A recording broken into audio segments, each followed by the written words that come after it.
जो बच्चे 80% से कम लाए हैं उनके लिए मैं अफसोस जाहिर नहीं करूंगा, क्योंकि वो बच्चे, ऐसे बहुत सारे बच्चे हमारे सामने उदाहरण हैं कि जो रिवर्स लेके आए हैं, अपनी चुनौती समझे हैं, जो 80% से नीचे लाए और आज कंधे से कंधा मिला के उन बच्चों के साथ खड़े हैं जिन बच्चों ने 80-90% लाए।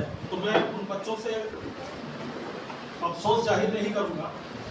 सोशल मीडिया का ज़माना है, बच्चे बड़े चुनौती का सामना कर रहे हैं, लेकिन यहाँ पर सिख समाज के ज़्यादा बच्चे हैं। मैं ये कहूँगा कि उनके पेरेंट्स से कि शिक्षा हमें रोजगार देती है, लेकिन परिवार हमें संस्कार और आदर्श देता है।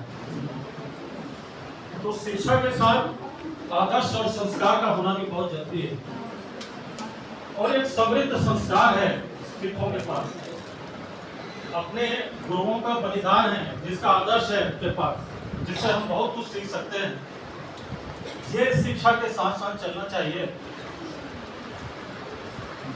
मुझे तो ज़्यादा राजनीति आती नहीं है और भाषण देना भी नहीं आता है। मैं इतना जरूर कहूँगा कि ये माध्यम है, ये पड़ाव है जहाँ आप खड़े हैं, 12th पास करे हैं बच्चे, कि जहाँ से आप आगे बढ़ेंगे। आपके सामने और चुनौतियाँ हैं, उन चुनौतियों का आपको सामना और आगे करना है।